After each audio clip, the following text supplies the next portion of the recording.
Hi, this is Michael Waits and welcome back to the Thailand GameChanger. This show is focused on the driving forces behind the startup ecosystem in Thailand. You always make me laugh, I don't know why. In Southeast Asia, produced by True Digital Park in conjunction with Michael Waits Media. We have the most informative, and today should be one of them, I think, and insightful conversations with startup founders, venture capitalists, and senior leaders from tech giants and the government, all recorded here at True Digital Park.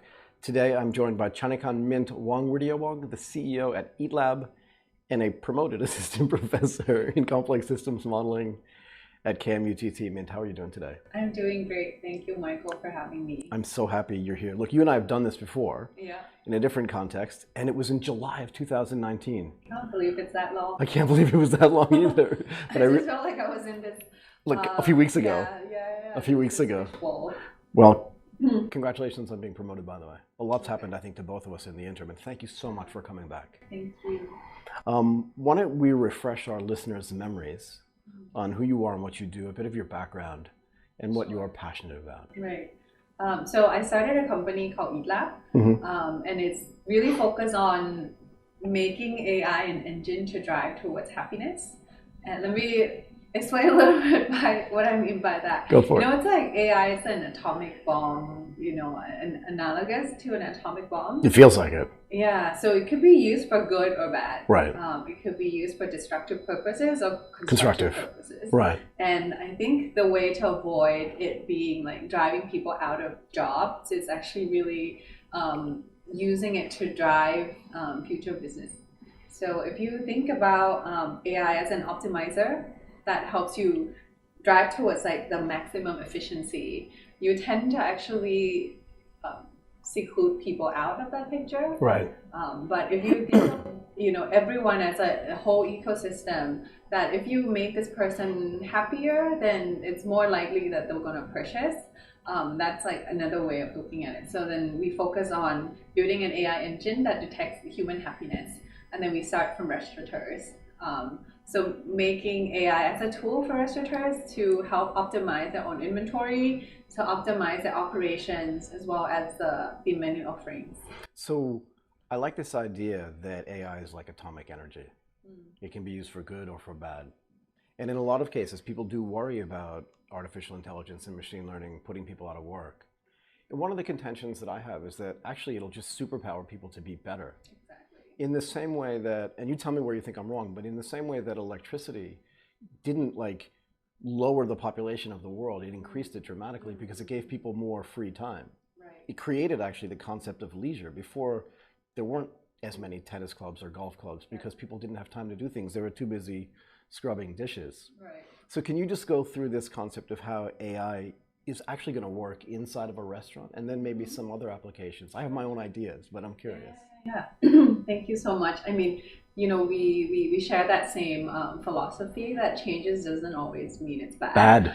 And particularly when disruption and technology really empowers the mass instead of a few individuals. Exactly. That's when tools actually get creatively used for humanity. Right, I love it. And that's what differs between like atomic bomb, which was only in the hands of few people, right, versus electricity, which was actually democratized. Exactly. Right. So, there are movements like OpenAI and things like that, but I won't talk about it.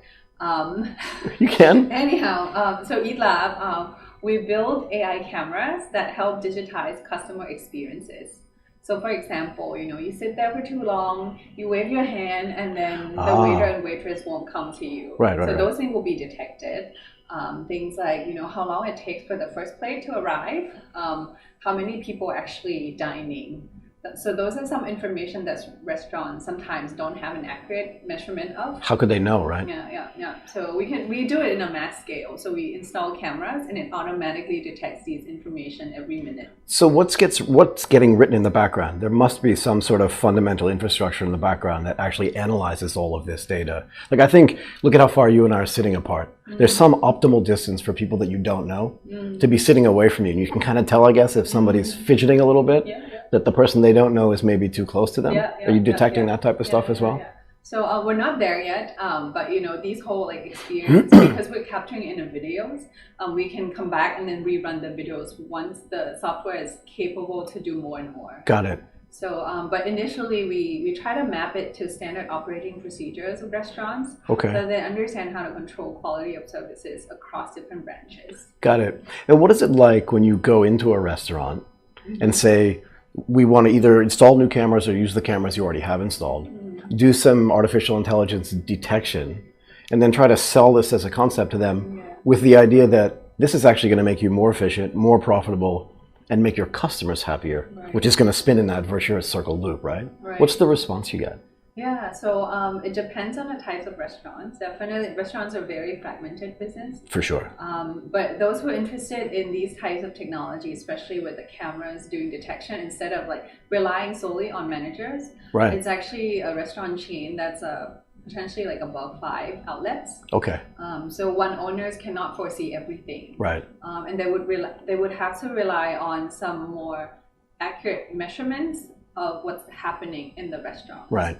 So those are kind of value proposition that we sell to our customers. Is that how could you actually engage your different outlets to humanistically compete against each other Right. towards delivering better services for your customers. So we used to think about this a lot, and I think you'll see the equivalency here in the stock sales group.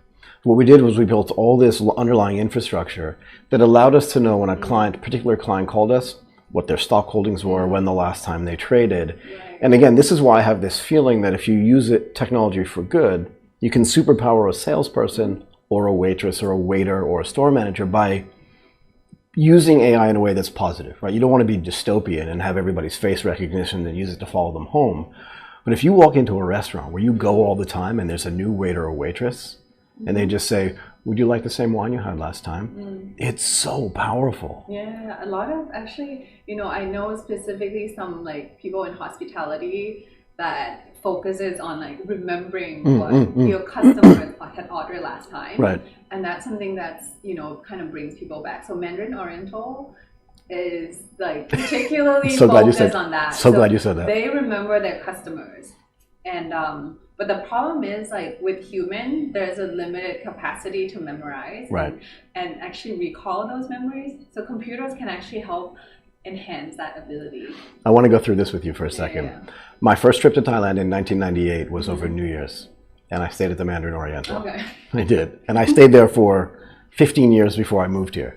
Every time I came here, I would stay there. Yeah. And I was dumbfounded by how they remembered me. I was just amazed by it. Like I always said, it was the best 5-star hotel in the world. But for some reason, they could always remember me, even though I was only there once a year. Yeah. And then one day, I walked down, because they have a butler on every floor. And then one day I walked down to the end of the floor. I always stayed on the 12th floor. I don't know why, but that's where they always put me. Almost always in the same room. And I walked down and I was looking for the butler, and there was a picture of my passport. Oh yeah. With my name and my family's names there. But they at least had a system. Right. And it was super powerful for my loyalty, because I never stayed anywhere else. Yeah. That's really their main, that's their selling point, right? Pay attention to each individual. Yep. And make you feel like, this is your home. So wherever you travel to, if there's a Mandarin Oriental, you just stay there. Yeah, it was. They got me. Really strong brand. So a little bit off topic, but you also know there was a guy there who could put his hand into the elevator and pick your floor without looking at it. Oh, I didn't know that. They did everything there. Sorry, it was kind of amazing. Cool. So has EATLAB, I'm serious, so they did do that. Has EATLAB changed over time from the original idea to what it is today? Yeah, very much.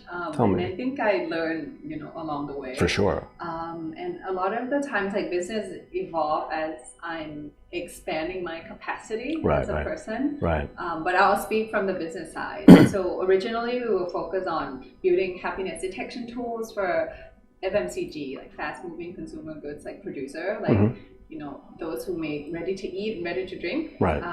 But then we found no business in there in Thailand, and then we pivot to restaurant. So the step that makes us pivot is the twofold. One is that the running out of cash. a common problem. Yeah. So there's a really strong sense of urgency to actually figure something out, right? Yeah, it's like you didn't get something right, so you probably need to figure something out right now. And the second one was that We were so lucky that we opened our own restaurant. I was going to say, you opened your own restaurant, right? Yeah. So how did that impact everything? And then as like, you know, we weren't making money on like the one that was supposed to, like the business unit that was supposed to, then, you know, we just started thinking like, what kind of things can we do with this restaurant? Because it's making money every day. And then we built tools and made optimization tools. We adjusted pricing, we tweak things, we try different promotions using computers to generate all these suggestions. Interesting. And then we triple our revenue in 5 months.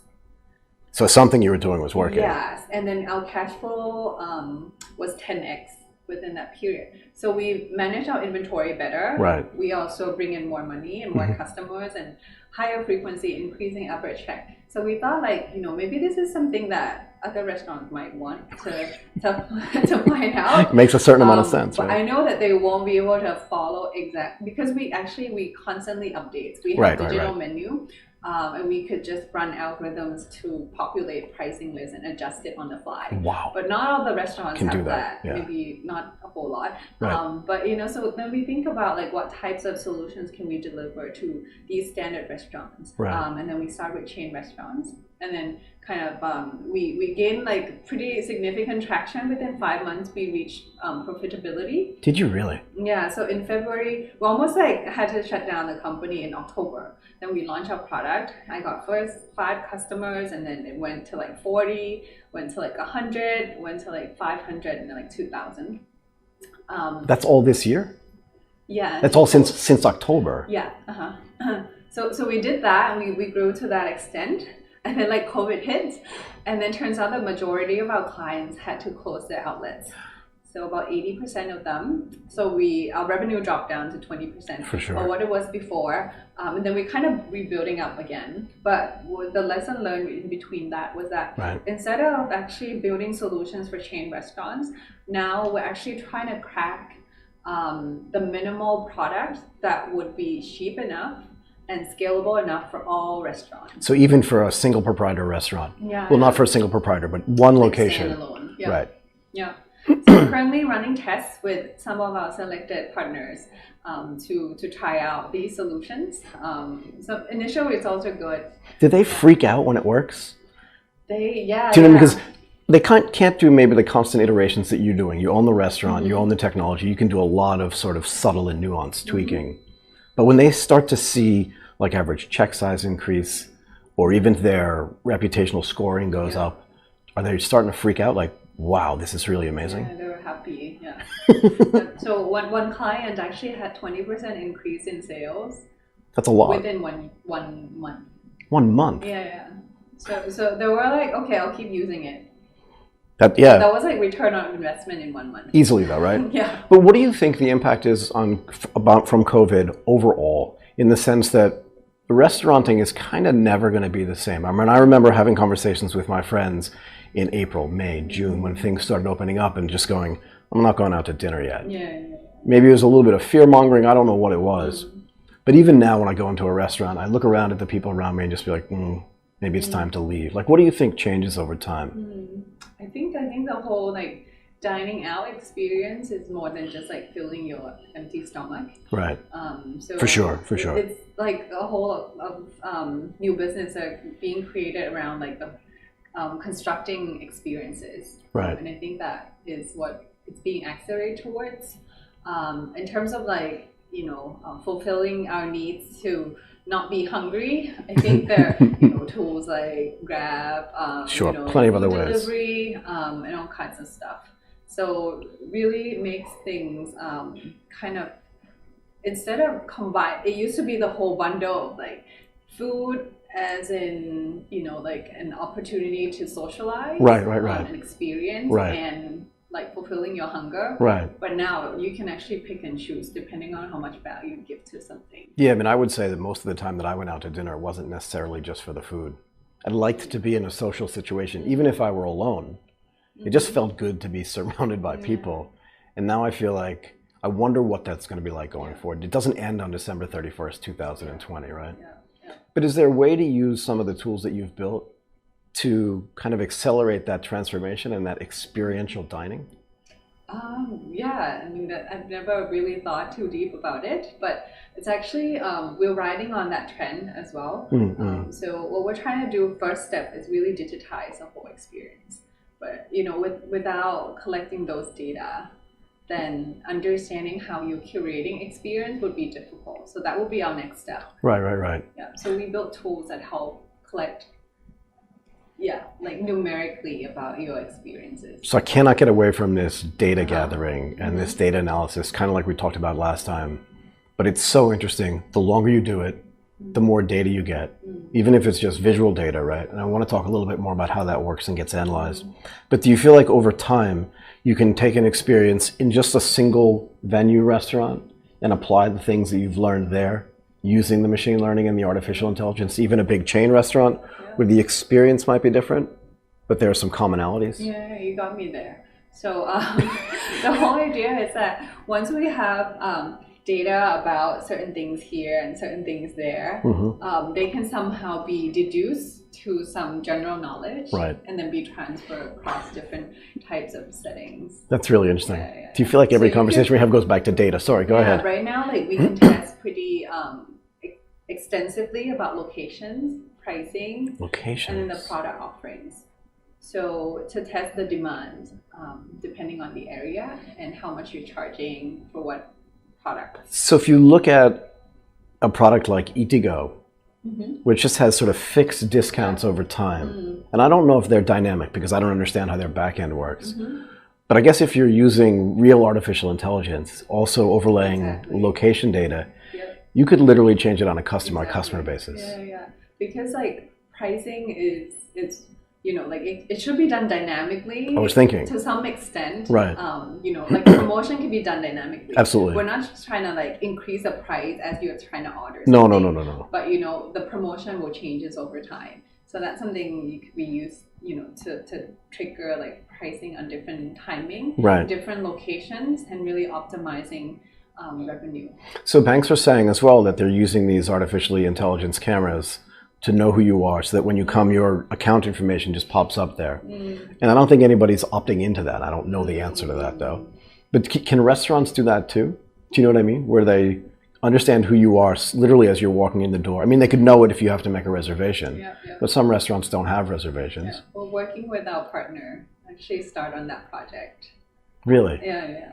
Because we don't do face recognition ourselves. We've always been focused on top view cameras, which the training of recognitions and classifications are totally like different. Right. So we work with companies in China through Central JD. Okay. And then those are big partners. to really come up with like this tool that help recognizes customers, and then offer that kind of hospitality. It's like, I remember what you what you like. Right. Would you like to have something similar to that? I saw that this might be something that you might want. Right. We came up with it just for you, type of thing. I want to give you another service story and see if it fits in here at all. There's one in Phuket, the Aman Puri, I think it's called. No, I can't remember what it's called. Anyway, but when you go to the Aman resorts, they never charge you for anything. Right? So they look at your key number maybe, or just remember who you are. And then at the end, you just get a bill. Yeah. But this is back then. I mean, today it should just be automated, just some digital way to pay for it. But can you do that as well? You understand what I mean? So you have this artificially intelligent camera, again, working with JD and your partners in China to understand my face. I walk in, I eat, and I leave. And it feels like it's free. That's really amazing to me.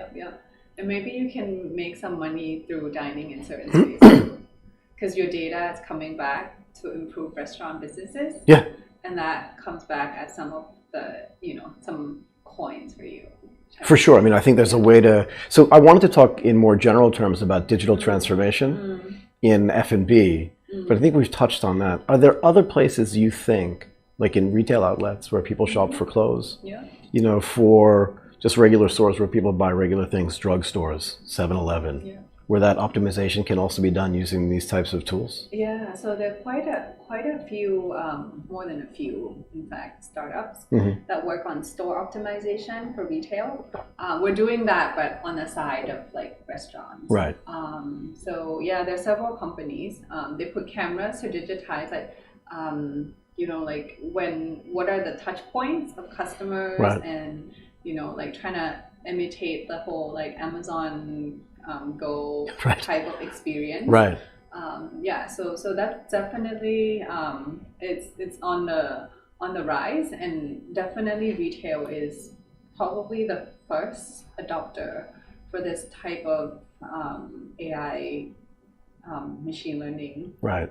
applications. Again, just one of my theories about retail. Everyone says that online retail is going to destroy offline retail. And my feeling on this is that that's not going to happen. And I think part of the reason why, and I know someone who's working on this on the technology side, but part of the reason why is shopping like dining out is very social.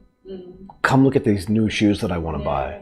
It's just a lot of fun to do, right? Yeah, and dining it's totally like on that end. Completely. So you eating at home and definitely going out, and it gives different feelings.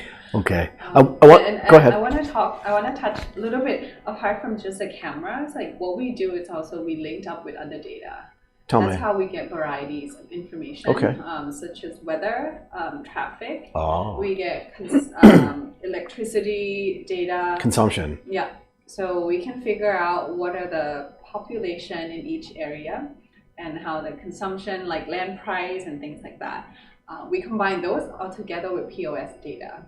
So all the transactional data. So kind of have like a 360 angle like view of the entire business. And trying to link everything together. But one of our key things is that actually our cameras are very cost optimized, so that it's affordable. It's in the hundreds. Not in the thousands. In the hundreds of baht. Yeah. Okay. So we actually did 2 years ago. The cost of our cameras is 100,000 baht per camera. Okay. Yeah. Now we managed to actually cost optimize all the way to like 500. So you designed them yourself? We did multiple iterations of that. But currently we're using commercial cameras, but we somehow figure out a way to hack it. I'm not surprised you figured that out. Go ahead. So we also link to cloud, and then we optimize our processing fee on the cloud.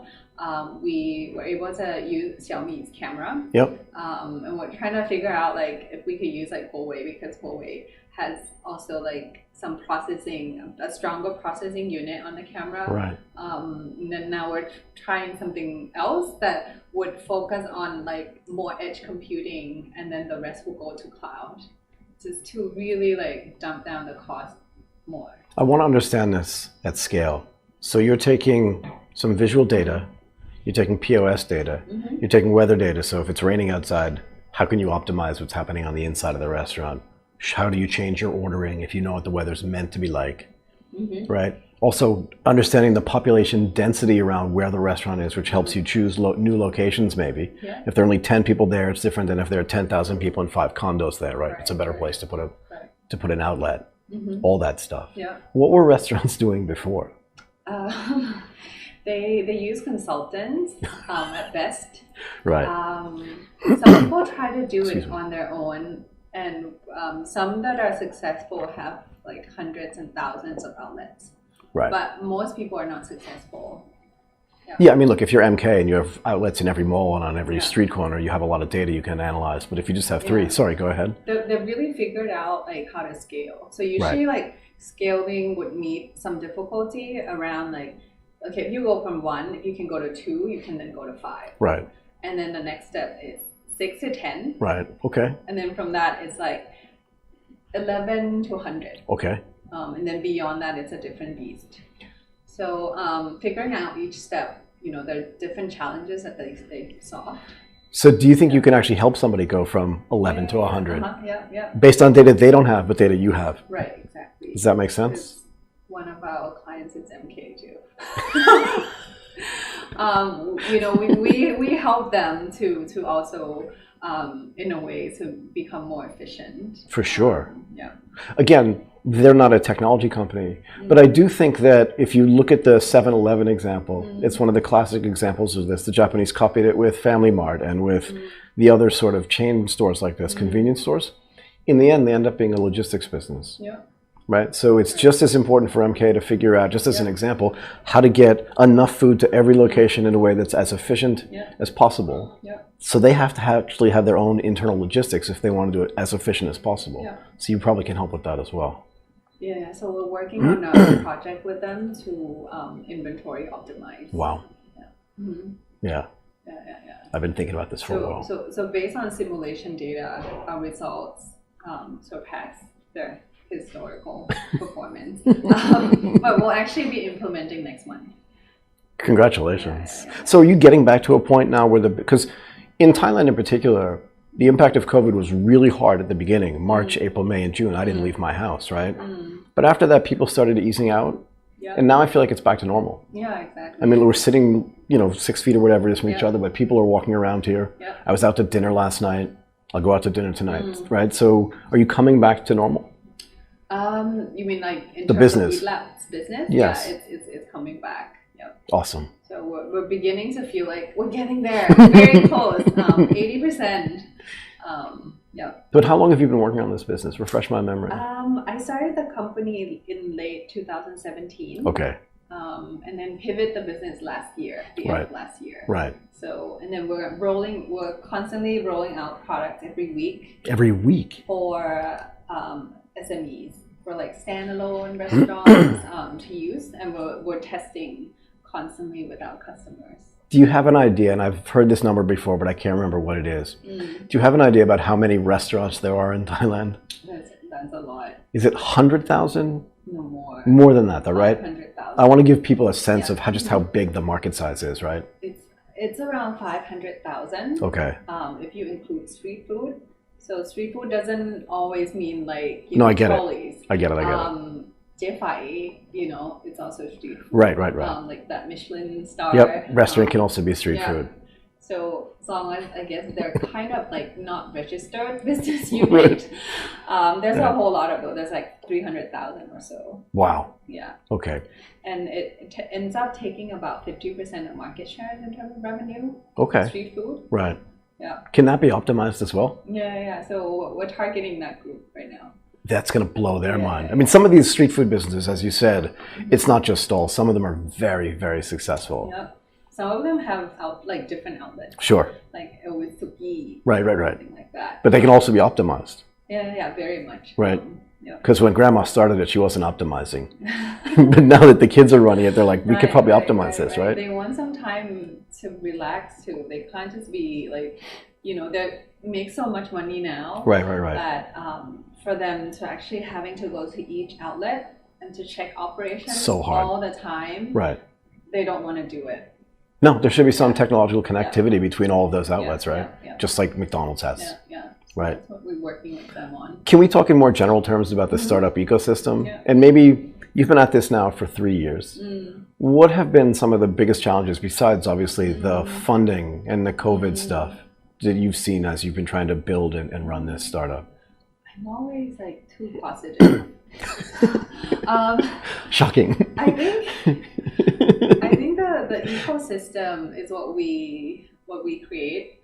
Right. I mean, if we compare that to Singapore, which I am somewhat familiar with. Go ahead. Because we got into a government accelerator program in Singapore. Which one?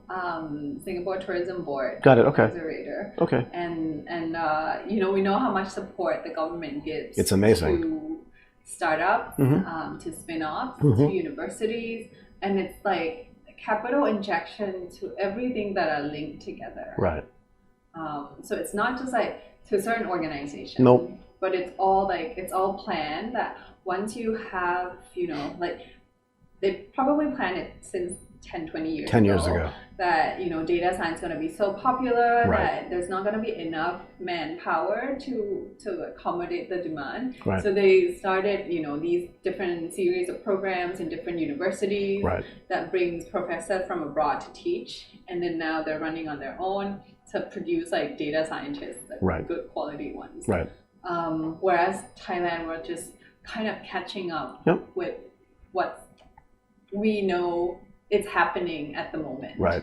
I don't think that's something that can be really big. Like Singapore is really exceptional in planning. probably the best thing we could do is copy them. You know, it's like it's really difficult to really plan like all the ministry together for like 20 years plan ahead. But you know, like capital, human resources, infrastructure, everything is all tied together. Right. Yeah. Yeah, I was going to say, like, I've been talking to people in Bangladesh about the tech ecosystem there as well. And the government has made a concerted effort. Like you said, it's not just setting up a VC fund to invest in startup companies, which is a nice to have, but it's literally investing money in every single part of that ecosystem, whether it's in the education of data scientists or engineers, whether it's giving grants to people who may not be able to afford it, because startups are generally run, particularly in this region, by people that are already wealthy because they can afford to take the risk. Whereas poor people with great ideas can't take that risk. But they're trying to invest across the whole ecosystem so that there's actually something there. And when they see the gaps, they try to fill those gaps as well. Now, there's good and bad. And I'm curious about your opinion on this, and then I'll let you go. But you can also put too much leverage into the system. And so one of the things that happened in Singapore, because they got really bulled up by startups, was they were giving too much money away, right? So through the NRF programs, if a VC invested in a company, they would put 5 times as much money in. So a lot of companies got funded that shouldn't have been funded, and a lot of the companies that did get funded had too much money. Right? So there's got to be some kind of balance between what's happening in Thailand and what's happening in Singapore. Does that make sense? Yeah. I could see, you know, goods and bad from both sides.